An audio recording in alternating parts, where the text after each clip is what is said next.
होइन के भिडियो मात्र हेरेर बसिरहनु भएको सर्लक्कसँगले सब्सक्राइब गर्नु परेन यो परेली फिल्म्सलाई अनि यो सब्सक्राइब मात्र गरेर चाहिँ हुँदैन है हजुर ल खुरुक्क त्यो सँगै भएको त्यो घन्टी चाहिँ टिनिनिनि पारेर बजाइदिनुहोस् त हजुर यो मुकुलीको अनुरोध छ Bareilly Flames Fully Entertainment.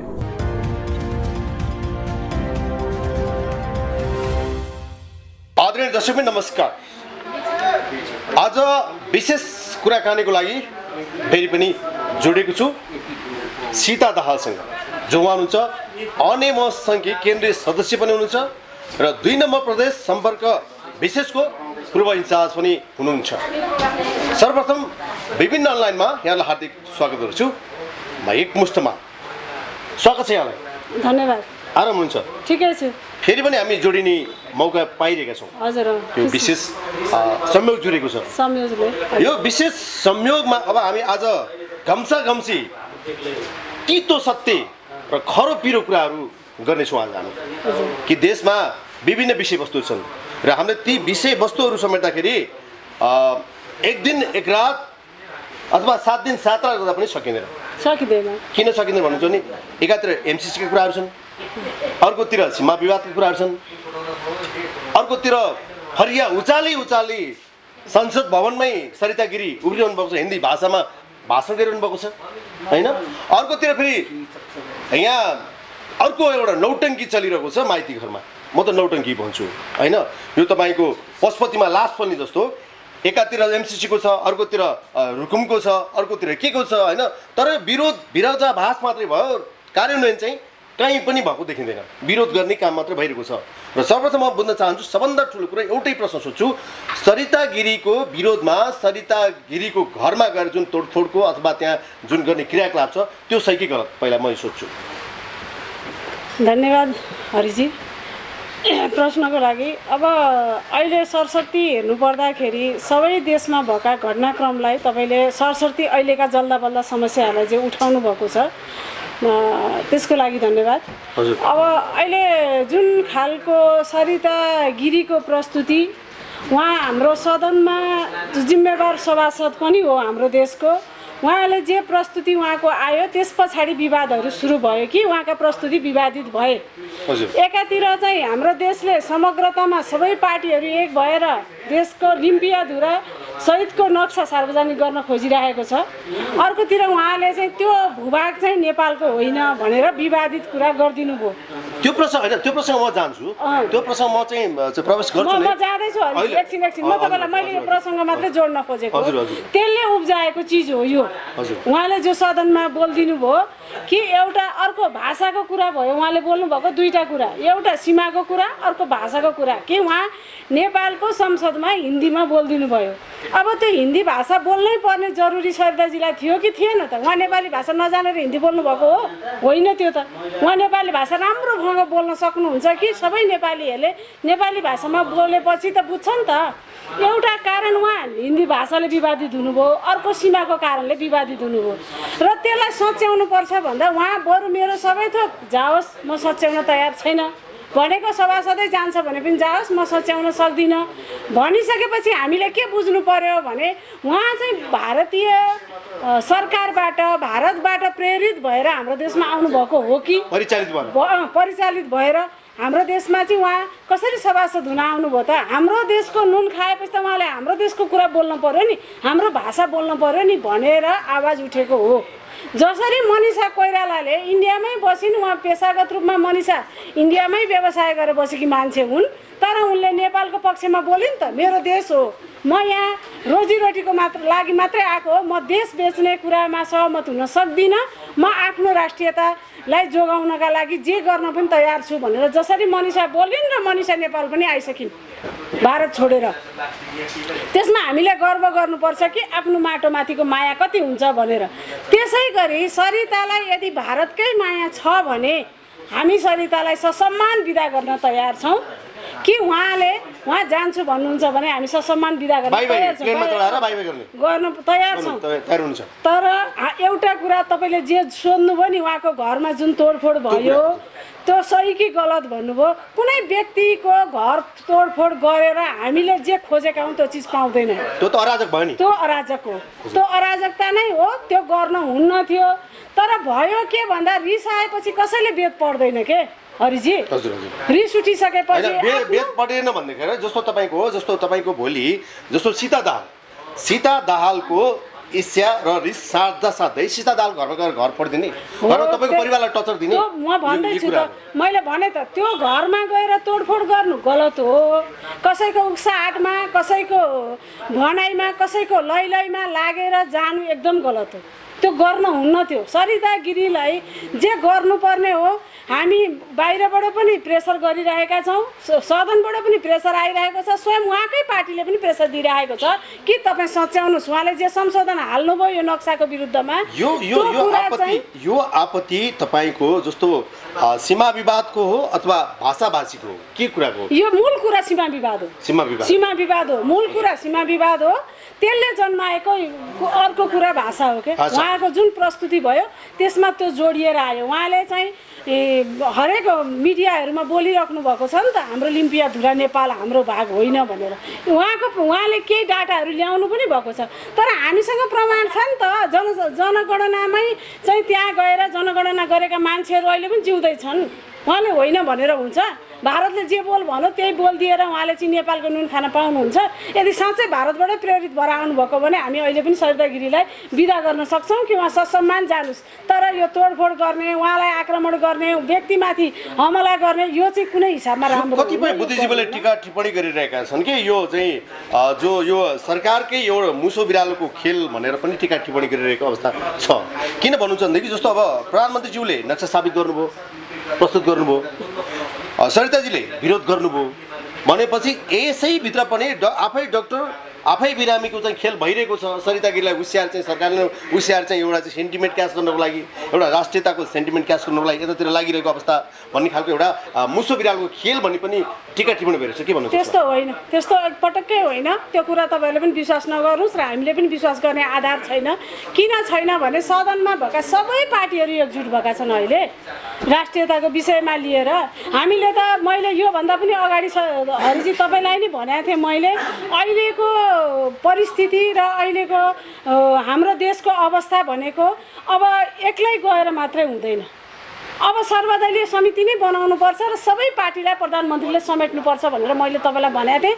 कि कोरोनाको विषयमा बोल्दा पनि हो कि होइन त्यो कुरा अहिले फेरि कहाँनिर आएर खड्किएको छ भने अहिले तपाईँको यो नक्सा विवाद अहिले यो के अरे यो कोभिड यो कोरोनाको विवाद जहाँ आइरहेको छ नि यो चिज चाहिँ त्यहाँनिर पनि खड्किएको छ कि जति बेला हामीले सर्वदलीय समिति बनाउनुपर्छ यसलाई सबै पार्टीलाई समेट्नुपर्छ भनेर कामरेड अध्यक्ष प्रचण्डले भनिराख्दाखेरि मान्छेहरूले यसलाई खिल्लीको रूपमा लिए यो चाहिँ के अरे एक्लैले भ्याउँछौँ हामीले भनेर चाहिँ यो सर्वदलीय समितिको जरुरी छैन भन्ने कुराहरू आयो त्यसैको परिणाम अहिले सडकमा तपाईँले भन्नुभयो नि यो जुन सडकमा चाहिँ एकातिर आन्दोलन भइरहेको छ सदनमा अर्कोतिर चलिरहेको छ छलफल नक्सा आज पास हुँदैछ भनेर हामीले जे भनिरहेका छौँ नि त्यसैको परिणाम यो भोग्नु परेको छ कि अहिले सडकमा हिजो हामीले सर्वदलीय समिति गठन गरेका थियौँ र सबै पार्टीलाई समेटेका थियौँ भने अहिले सडकमा आउँदैन थियो मान्छेहरू नक्सा तपाईँको यहाँ हामीले नक्सा चाहिँ तपाईँको सदनमा नक्सा पास गर्दैमा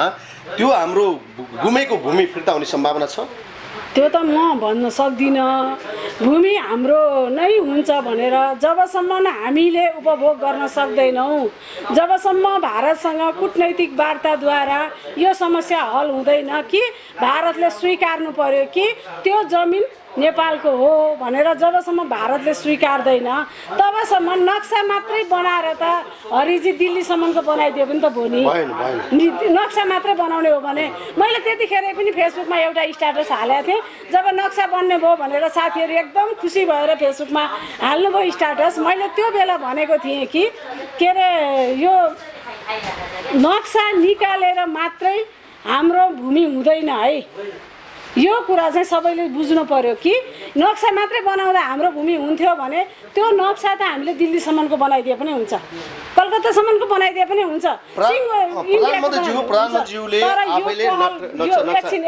यो पहल कति भयो कूटनीतिक पहल, भारतको यसमा जवाब के मोदीले बोल्नु पर्यो हाम्रो कूटनीतिक पहलसँगै भन्ने कुरा हो। मेरो मूल कुरा चाहिँ यो विषयमा नरेन्द्र मोदीले बोल्नुपर्छ र हाम्रो प्रधानमन्त्रीले आज यो संवाद भयो भनेर सार्वजनिक गर्नुपर्छ। कूटनीतिक पहल एउटा सिन्का पनि भएको छैन, एउटा सिन्का पनि भएको छैन। कूटनीतिक पहलबाट कुनै कदमै छैन। यो समस्याको समाधान भनेको कूटनीतिक पहल भनेर तपाईँ स्वीकार हुन्छ कि हुन्न? कूटनीतिक पहल होइन यो अहिलेको समस्या हाम्रो यो नक्सा निकाल्ने कुरा हाम्रो सहमति भयो। हामी नेपालमा भूमि फिर्ता गर्ने सवालमा एकातिर सरकारले कूटनीतिक पहल गर्नुपर्छ, यदि कूटनीतिक पहलले हुँदैन भने हामी हस्तक्षेप गर्नुपर्छ। हाम्रो भूमि हो, सम्भव छ। सम्भव किन छ भने हामीसँग प्रमाण छन् क्या, पुराना प्रमाणहरू। मैले तपाईँलाई अघि पनि भने नि, जनगणना गर्ने मान्छेहरू त्यो भूगोलमा गएर जनगणना गर्ने मान्छेहरू जीवित हुनुहुन्छ भने हामीसँग किन प्रमाण छैन? हामीले हस्तक्षेप गर्नको लागि त त्यहाँ गएर चाहिँ भारतीयहरूसँग त्यहाँ गएर जहाँ छ, अब हामी त हरेक कुराले तयारी हुनु पर्यो, हरेक कुराले वार गर्नु पर्यो, वार गर्न तयार हुनु पर्यो, विचार भने विचारको चाहिँ तयार हुनु पर्यो। त्यो सम्भव छ, प्रमाण सहित हामी सम्भव छ, हाम्रो सम्भव छ, हामीले गर्न सक्छौँ। र त्यो नेपालकै भूभाग हो। अब नेपालको भूभागलाई लिनका लागि हामीले हाम्रो भूभाग कति पहल गर्ने? अब सुजाता जस्ता मान्छेहरूले लिजमा दिनुपर्छ भनेर पनि बोले यहाँ। हाम्रो नेपाल किन लिजमा दिने? हामी के असक्षम छौँ र लिजमा दिने? त्यो लिजका कुरा गर्नुपर्दा तपाईँले कुरा उठाइहाल्नुपर्छ। जस्तो सामान्य प्रधानमन्त्रीज्यूले नक्सा चाहिँ प्रस्तुत गर्दै गर्दाखेरि उहाँ आफै कन्फिडेन्ट हुनुहुन्न। कन्फिडेन्ट कहाँनिर हुनु भनेदेखि होइन उसै भाडामा दिउँ न भन्ने खालको कुरा पनि उठाउनु भएको छ। भाडामा दिउँ न त त्यहाँको चाहिँ जुन बाटोहरू चाहिँ जे भयो निर्माणका कुराहरू भाडामा दिउँ भन्नुभयो। र खुल्लेआम त्यहाँ चाहिँ तपाईँको आजभन्दा 6 महिना अगाडि नै त्यहाँ गएर हेलिकप्टरबाट सामान लिएर गएर त्यहाँ चाहिँ काम हुँदै अन्तमा आएर प्रधानमन्त्रीले मलाई थाहै छैन त्यो चिजहरू त्यहाँ बनिरहेका छन् भन्दाखेरि त्यो चाहिँ अब अघिल्लो इन्टरभ्यूमा पनि तपाईँले यो क्वेसन उठाउनु भएको थियो हन्जी। यो चाहिँ फितलो प्रस्तुति हो उहाँको, मलाई थाहा छैन भन्नु। एउटा देशको प्रमुख मान्छेले यो राष्ट्रियताको कुरामा यति गम्भीर कुरा मलाई थाहा छैन भन्नु यो कदापि सही हुँदैन पनि। यो सम्भवतः मलाई लाग्छ उहाँले बोल्नु भएको होइन, मिडियाहरूमा आयो होला भन्ने लाग्छ। किनकि त्यति जिम्मेवार मान्छेले देशको पत्रिकाको एउटा मैले नयाँ पत्रिकाको एउटा मसँग अलिक कटिङ गरेर राखेको छु, मैले स्ट्याटसमा पनि हालेको छु। त्यो प्रधानमन्त्रीज्यूले भन्नुभएको कुरालाई मैले इंगित गरेर त्यो बोल्नुभएको हो भने पनि गलत हो। तर त्यो गलत हो भन्ने कुरा केले प्रमाणित गरिदियो भन्दाखेरि अहिले हामीले जुन यो नक्सा निकाल्यौँ, जुन यो निकाल्नका लागि हामी आम नेपालीहरू एकमत भयौँ, सदनमा भएका सबै पार्टीहरू एक ठाउँमा आयौँ र हामीले एक मतले पास गर्दैछौँ आज यो नक्सा सदनबाट। भनिसकेपछि त मलाई लाग्छ प्रधानमन्त्रीको यो अभिव्यक्ति सरासर झुट हो। यो मिडियाहरूले चाहिँ आफ्नो मिडियालाई चाहिँ प्रचारमा ल्याउनका लागि गरिएको व्यवसाय भन्न पनि मन लाग्छ मलाई। किनभने यदि होइन राष्ट्रिय स्तरीय पत्रिका जस्तो तपाईँको नयाँ पत्रिका त झुट होइन नि त। नयाँ पत्रिकाको मा बकैता चाहिँ त्यो कुराहरू निस्केको छ। होइन ठिक छ, त्यो भए पनि मिडियाले सच्याओस् त्यो। किनभने यो चिज जे आयो नि अहिले आज भोलि हामीले हेरिरहेका छौँ नि त, यो त मान्छेको अभिव्यक्ति भन्दा पनि व्यवहारले हेर्दै जाउँ न त के देखियो भन्दा उहाँहरूले त यो चिज त आज आएर प्रमाणित गरिदिनु भयो नि। अर्को कुरा म भन्छु तपाईँलाई, यो हरिजी अघि भन्नुभयो तपाईँले कि यो भाडामा दिने कुरा उठ्यो भनेर। तपाईँले भाडामा दिनका लागि तपाईँको घर चाहियो नि पहिला भाडा दिनलाई, हो कि होइन? ल भाडैमा दिउँ, ल त्यो कुरा भाडामा दिने कुरा उठेछ अरे।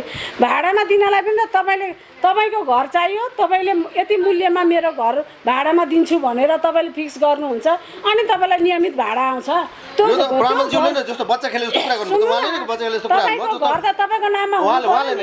उहाँले नै जस्तो त्यहाँ निर्माण कार्य बन्दै गर्दाखेरि उहाँको चाहिँ त्यसले के विक जनाउँछ, एउटा माइनस पोइन्ट जनाउँछ। त्यसले माइनस हुँदै गर्दाखेरिको भोलि यदि तिनीहरूसँग हामीले केही गर्न सकेन भने, तिनीहरूसँग जुझ्न सकेन, भिड्न सकेन, यी कुराहरू चाहिँ भयो भनेदेखि जनताको आमा छार्नको लागि भाडामा दिउँला नि त भन्ने खालको एउटा हल्का कुरा गर्नुभएको छ यो कुराको भनाइरहेको त्यो होइन त्यसरी नबुझौँ यसलाई भाडामा दिनका लागि पनि एउटा त हामीले किन भाडामा दिनु पर्यो त्यो प्रयोगै नहुने जमिन होइन नि त होइन त्यसकारण यो भाडामा दिने कुरामा सहमत कहाँनेरि छैन भने पहिला त हामीले नक्सा निकाल्दैछौँ हाम्रो भूगोल हो भनेर दाबी गर्नका लागि हो कि होइन हो हाम्रो भूगोल हो भनेर दाबी गर्नका लागि हामी नक्सा निकाल्ने अनि त्यो नक्सा निकालेर हाम्रो भूगोल हो भनेर कुटनैतिक के अरे वार्ताबाट हल गर्ने कि अब हामीले चाहिँ खोसेर लिने हो कतिपय कुरा त कस्तो हुन्छ भने हामीले सिकेको के हो भने अधिकार भन्ने कुरा आफ्नो भन्ने कुरा चाहिँ मागेर मात्रै पाइँदैन रहेछ क्या खोज्नुपर्ने पनि रहेछ क्या हामीले सिकेको यो आन्दोलनले सिकाएको कुरा हामीलाई त्यो पनि हो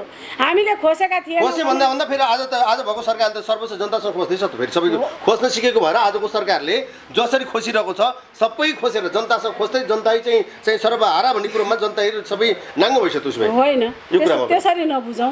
त्यसरी नबुझौँ जनता जस्तो अहिले कुराहरू जस्तो तत्कालीन कुराहरू चाहिँ जस्तो तपाईँको चाहिँ कोरोनाकै कुराहरू विभिन्न कुराहरू समेट्दै गर्दाखेरि जस्तो चाहिँ जनताहरू धेरै यो कोरोनाको कुरामा अलिकति जोड्न चाहेँ जस्तो तपाईँ धेरै राहतका कुराहरू आफ्नो ठाउँमा छ सरकारले गरेका चाहिँ 10औं अरबका कुराहरू आफ्नो ठाउँमा छ भने चाहिँ जनता भोकभोकी मरेका छन् कतिपयले आत्महत्या गरिसकेका छन् खान नपाएर चाहिँ झारपात घाँस उमालेर खाएको पनि हामीले भेटिसकेका छौँ भनेदेखि अब यो चाहिँ हामीले चाहिँ यसलाई अब के यहाँनिर जोड्न चाहेँ कि मैले यो जोड्न चाहेँ सान्दर्भिक कुरालाई मैले जोड्न चाहेँ भने चाहिँ के यही हो त भनेर मैले क्वेसन गर्न खोजेको ठिक छ यो चाहिँ कस्तो भयो भने हरिजी कोरोना एउटा परिस्थिति आयो यो चाहिँ के भन्ने भवितव्य होइन कसैले निम्ति आएको पनि होइन कसैले चाहेको पनि होइन कसैले नचाहेको पनि यो त आकस्मिक भयो भवितव्य भयो कि यो एउटा देशमा मात्रै होइन विश्वलाई खायो कोरोनाले होइन त्यो विश्वको तुलनामा अहिले पनि हामीले एउटा ठाउँ के छ भन्दा नेपाल अलिकति बचेको छ त्यो घटनाक्रममा हेर्दाखेरि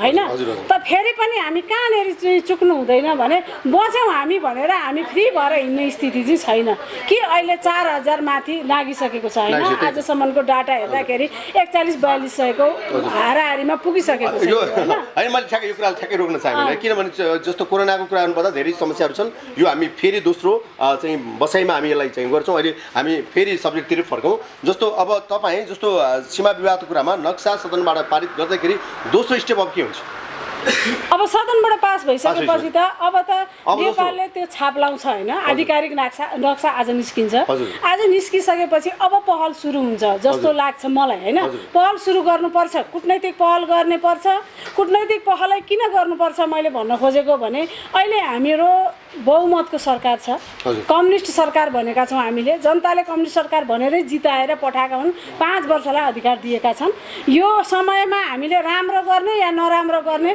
भोलिको चुनावको परिणाम पनि हो यो रिजन त आइसकेको छ तपाईँको 5 वर्ष बित्न नपाउँदै अहिले चाहिँ यो सरकारको चाहिँ ले आफ्नो व्यवहारहरू चाहिँ जनताले मूल्याङ्कन गरिरहेका होलान् हेरेन दर्शकले मूल्याङ्कन गर्नु होला स्वयं तपाईँहरूले पनि त्यसलाई मूल्याङ्कन गरिरहनु भएको होला होइन आफ्नो सरकारले के गरिरहेछ कसो गर्दा त्यो कुरा चाहिँ मूल्याङ्कन गरिरहेको होला अब मैले भन्न खोजेको जुन अब सीमा विवादको जो दोस्रो चाहिँ कूटनीति पहल हुन्छ अब भनौँ न कूटनीतिक पहल हुन्छ त्यसमा भारतको जवाब कुर्नुपर्छ भारतले केही न केही जवाब त दिन्छ होइन कि त नेपालले एउटा टोली बनाइसकेको छ वार्ता टोली त्यो टोलीले अब कति काम गर्छ हेरौँ न हामी पर्खिनु पनि त पर्यो गतिमा गइरहेको छ त काम त होइन हामीले त अब एकैचोटि आजै त के हुनसक्छ र हुँदैन नि त नहुने भइसकेपछि अब गतिमा गइरहेको छ गतिमा गएको चिजलाई हामीले केही समय त पर्खेर हेर्न पनि पर्यो नि त के गर्छ परिणाम त आउँछ नि त आइसके पछाडि तपाईँ हामीले फेरि बोल्नुपर्ने स्थिति आउँछ के बोल्ने अब के हुन्छ त्यतिखेरको परिणाम त तपाईँ हामीले रिजल्ट कुर्नु पर्यो अब यसलाई हामीले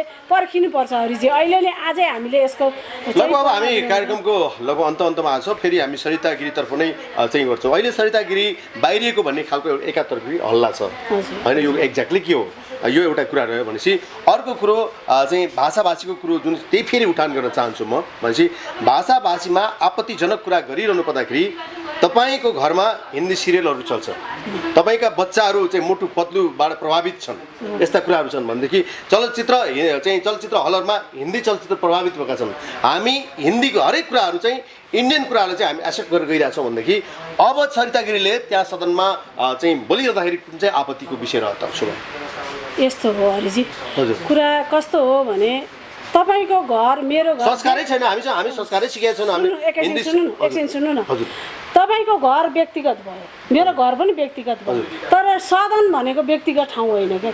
त्यहाँ केही नियमहरू हुन्छन्, त्यहाँ केही सीमित चाहिँ मान्छेका अधिकारहरू हुन्छन्, त्यसलाई चाहिँ कसरी प्रयोग गर्ने भन्ने कुरा हुन्छ। संविधान त उहाँ सभासद हो, देशको कानुन बनाउने मान्छे हो, उहाँ संविधान बनाउँदा पनि उहाँ हुनुहुन्थ्यो, सभासदै हुनुहुन्थ्यो, अहिले पनि उहाँ सभासदै हुनुहुन्छ, मन्त्री पनि भइसक्नु भएको मान्छे हो। उहाँले एउटा रुल्स चाहिँ प्रयोग गर्नुपर्छ। अन्ततः त्यहाँ सभामुखले नै लागू गर्ने हो, त्यहाँ सभामुखले नै त्यहाँ एउटा नियम बनाइदिनुपर्छ कि यो भाषाभन्दा बाहिरको भाषा यहाँ बोल्न पाइँदैन भनेर। अब त्यहाँ कस्तो छ भने हिन्दीबाटै खाएको हो नि तपाईँ त्यति बेला। सुन्नु न, म भन्छु, उसले के हिन्दीमा शपथ खाँदा म सदनभित्र पनि हिन्दी नै बोल्छु भनेको थिएन नि त, थिएन नि त हो। मैले त्यो कुरा अब कहाँनिर त्रुटि भयो त्यो सभामुखले भन्नु पर्यो कि देशको कार्यकारीले भन्नु पर्यो। यसको जवाब उहाँहरूले दिनुपर्छ। हामीले बुझ्ने, सामान्य मान्छेहरूले बुझ्ने कुरा के हो भने उहाँले चाहिँ सामान्यतया हाम्रो हिमालबाट प्रतिनिधित्व गरेर आउने सभासदले त हिन्दी भाषा बुझ्नुहुन्न नि त। हाम्रो त के अरे ओलाङचुङ गोलाबाट आउने मान्छेहरूले त हिन्दी भाषा बुझ्नुहुन्न नि त। सरिता गिरीले चाहिँ राष्ट्रियताको सवालमा बोल्दा किन हिन्दीमा बोल्नु पर्ने? मैले भन्न खोजेको उहाँ त नेपाली नै पर्याप्त जान्ने मान्छे हो। यही कुरा तपाईँलाई ठ्याक्कै काटेँ। जस्तो तपाईँले अहिले भर्खर भन्नुभयो, जस्तो चाहिँ घर भनेको व्यक्ति भन्नु त्यो चाहिँ व्यक्ति मिलेर नै समाज बन्छ, समाज मिलेर एउटा गाउँ बन्ला अथवा नगर बन्ला, नगर मिलेर राष्ट्र बन्ला भनेपछि आखिर त्यो घुम्दै फिर्दै आउँदा त त्यो एउटा त्यही समाजभित्रको कुरा उठान हुन्छ, त्यही समाजको कनेक्सन छ। समाज हो भनेर तपाईँको व्यक्ति मिलेर घर बन्छ भनेर तपाईँ हामीले संविधान बनाउने ठाउँमा, नियम कानुन बनाउने ठाउँमा, राष्ट्र चलाउने ठाउँमा, नीति निर्णय गर्न जाने ठाउँमा त एउटा क्राइटेरियामा त मान्छे बस्नै पर्छ क्या। जे भने पनि हुने, जे गरे पनि हुने भन्ने ठाउँ होइन क्या त्यो। भनेपछि अब सरिता गिरी के अहिले बाहिरीको भन्ने कुरा के छ हो? यो मलाई अहिले ठ्याक्कै आजको सदनमा के भयो मलाई थाहा छैन होइन, तर मैले पनि बाहिर सुनिरहेको छु के हो भन्ने कुरा चाहिँ मैले पनि बुझ्न बाँकी छ। तर उहाँको पार्टीले पनि उहाँलाई चाहिँ सच्याउनुहोस्, तपाईँको यो संशोधन प्रस्ताव फिर्ता लिनुहोस् नभए पार्टीले कारबाही गर्छ भनिसकेको छ। अब अन्तमा मैले एउटा प्रश्न तपाईँले ठ्याक्कै काटेर सोधेँ, हामी अन्तमा छौँ। जस्तो अन्तमा सरिता गिरीलाई तपाईँहरू के गर्नुहुन्छ? अब तपाईँले नै सोध्नु। हामी केही गर्दैनौँ, उहाँले सचिनुपर्छ। यदि सचिनुहुन्न र भारतकै गुणगान गाउनुहुन्छ भने यहाँ राजीनामा दिएर आफ्नोतिर लागे हुन्छ। त्यति हो। उहाँ सचिनुपर्छ हामीले भनेको। दर्शकबिन अब सरिता गिरी सचिनुपर्छ, होइन भनेदेखि आफ्नो कुम्लो कुटुरो बोकेर भारततिरै लम्की हुन्छ भन्ने खालको कुरा सीता दाहालले अन्तमा हामीलाई भन्नुभयो। यो पक्कै पनि हो। नेपालमा बसेर नेपालको भात खाएर, नेपालको नुन खाएर इन्डियाको बखान गर्ने भनेदेखि यस्ता सभासदलाई आजै बर्खास्त गर्नुपर्छ हाम्रो पनि माग हो, हामी सबैको माग हो। दर्शकबिन यो कार्यक्रम तपाईँलाई कस्तो लाग्यो तल कमेन्ट बक्समा कमेन्ट गर्नुहुन अनुरोध गरी आजको विषयबाट बिदा हुन चाहन्छु। नमस्कार, जय होस्।